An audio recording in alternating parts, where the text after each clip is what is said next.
Well, Seth, thank you for joining me and having me here. Pleasure. You've been a big inspiration for me, and I know a lot of people in my life and just people I talk to on a daily basis. So thank you for your work. What, for you, does it mean to make a ruckus?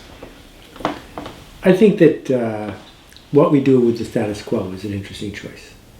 The status quo is present everywhere, and we can either accept it or we can ignore it, but ignoring it's sort of dangerous. I think it makes more sense to know what it is and then challenge the parts that need to be challenged. So I guess for today, that's my definition of making a ruckus. Okay. And I feel like a lot of your ideas kind of work off of each other a little bit. I hope so. The idea of, making a ruckus, but also, okay, I'm making a ruckus, or I'm going to try at least, but that might not work. And along the way, there'll be a few dips here and there. Yeah. And the dip literally saved me. I mean, I told you before, we were talking before with the restaurant, like the first 3 years I was there, I didn't make any money. And I kind of went down this path, and for a lot of people that looked at me and said, well, it's not working and it's not going to work. I knew it was. Maybe kind of like you with your 800 rejection letters in a row. Is it the progress that helps you know that you're in the dip, or is it that? Well, a lot of people make the mistake of thinking it's not working. It's the same thing as it's not going to work. Right. They're two unrelated things, right? Lots of things that are working today aren't going to work in the long run, but we don't equate those two things. But most things that work in the long run have moments where they're not working today. Right. And the purpose of the book was to help pry those two things apart. So if you are doing something that is not working, it doesn't make any sense to quit unless you have insight about what's on the other side of the dip, what's on the other side of that hassle. So if you're in organic chemistry and you're getting C's, you could say to yourself, I'm never going to be a doctor, and stop. Or you can understand that once you get through organic chemistry, a whole bunch of other things get easier. And lots of people become doctors every day. So we know it's possible to become a doctor. We know it's possible to have a restaurant succeed. There is a path. You're just in the hard part at the beginning, because lots of people like starting restaurants. It's just very few people have the fortitude and the skill to actually run one in the long haul. So the hard part in the restaurant business is getting through the part at the beginning that seems fun, right? Right. But understand that there's really tough times about to happen, because if there weren't, then everyone would own a restaurant. Right. And everyone doesn't. And that's what was kind of going to be my next question, I think, is have you ever done any work that's been meaningful for you that hasn't entailed work? That hasn't entailed work or like a considerable effort? Most of the projects I work on fail, and I'm really proud of that. The projects that have succeeded, every once in a while something just succeeds. Right. You put some work into it, but it's fun work, and then the world gets the joke. That's awesome. Yeah. But when you connect the dots, that rarely leads to a career, right? So sometimes I'll go and I'll give a speech, and the audience will be ready for me, and the room will be ready for me, and the setting will work, and like from the first slide, I'm in. And if that's all there was to giving speeches, nothing would ever go wrong. Right. But most of the time you show up, you have to win them over. Most of the time you show up, and there's obstacles that you have to get through because people have their armor on. So I guess what I'm saying is there are very few careers that work from the beginning to the end. There are lots of steps along the way where it's just sunshine. I'm glad. But show me a career where it works from the beginning and the end, I'll show you something very rare. And also maybe something that isn't necessarily valuable. I'm not sure. Maybe not. But I think also, and when you have these dips, they can obviously, like, they can change and morph in different ways and shapes, so that my dip now might be a little bit different than the one I had 35 years ago. And knowing I've gotten through some before helped me to realize that, okay, I've been here before, I can keep grinding. Yeah, I mean, it's really important for me to be clear about this. Reassurance is futile. that if you're looking to me or to anyone in the outside world to tell you everything's going to be okay, you're wasting your time. Because first of all, no one knows. Secondly, everything is not going to be okay. Mm-hmm. You're going to get rejected. You're going to get busted. You're going to get kicked out. That's just going to happen. Mm-hmm. So if you're not prepared for that, go get a job. Yeah. Well, and I can tell you, I always knew for myself that it would work, but there was times when it was very hard and dark and backed into a corner, and is this going to work or not? And I've heard your stories, and a lot of it's been very helpful for me. And I can tell you also, I feel like there's a lot of people in the culinary industry and restaurants that are cooks or want to become chefs, and I think a lot of what you talk about really resonates with at least the idea of what they need to be doing in terms of this might not work. Okay, I'm grilling these vegetables. How do I grill them perfectly? Underseason them, overseason them, and then after 10 different times, now I know how to season it properly. Yeah. So a couple things. This book here, the original title was Great book, yeah. The Chef, the Cook, and the Bottle Washer. I think I remember hearing that somewhere, yeah. Yeah, and the idea is that a bottle washer has a really nasty job. Does exactly what he's told all day long. A cook has a slightly less nasty job and is told what to do all day long. Mm-hmm. The chef figures out what to do tomorrow. That's her job. Being a chef is fundamentally different than being a cook. That's the distinction. Do we need cooks? We do. Does that mean you have to be a cook? No, someone else can be a cook. You can be a chef. And what it means to be a chef is your job is to decide what to do next. Mm-hmm. So here's an interesting thing that you see in New York restaurants all the time. They use too much oil and they use too much salt because that's cheating. Yep. And so it's a shortcut.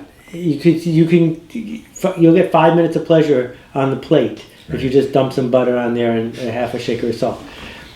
The thing is, real chefs don't need to do that. Because real chefs understand that the tension between I have an idea and the diner is happy, that tension is the point.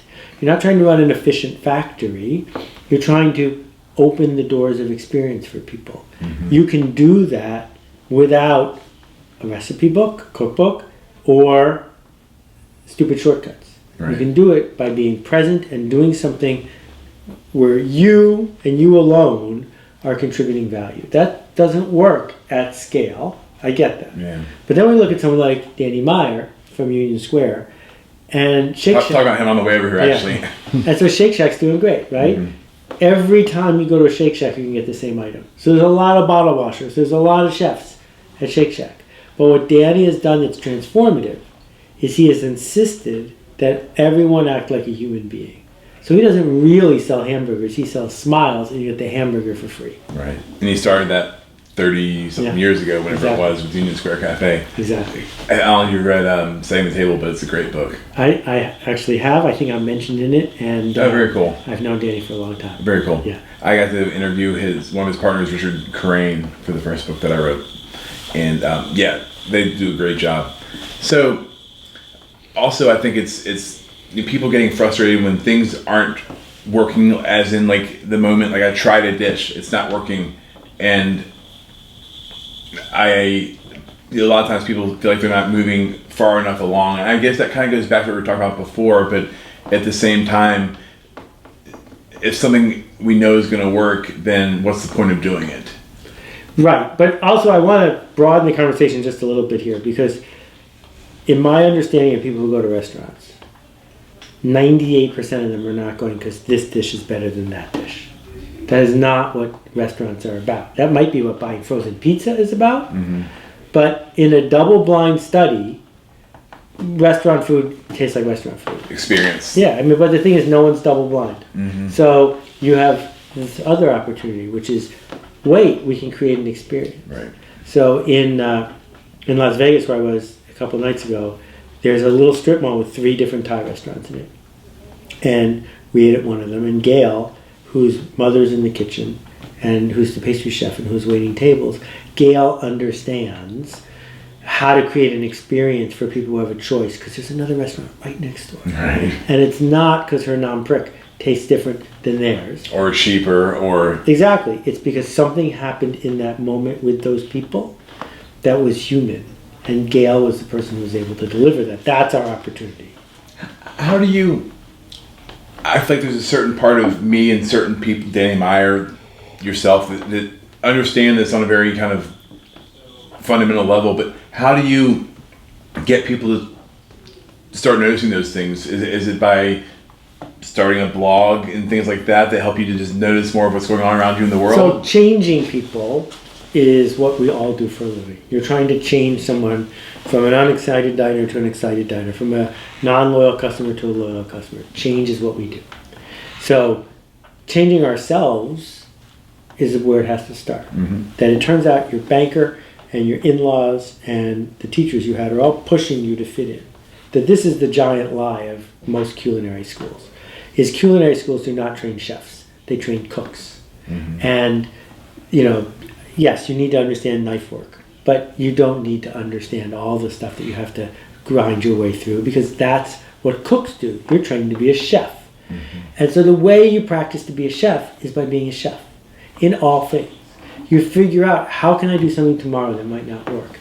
That in between gigs, how do I, set up go to a homeless camp and figure out how to create an environment, invest $20 so that those people who haven't had the privilege of eating the kind of food you hope to make can feel something in this moment. That we get so many chances, whether it's writing a blog or talking to people on an airplane or just being in the world, to act like a chef, to be the person who is the impresario, who creates the moment.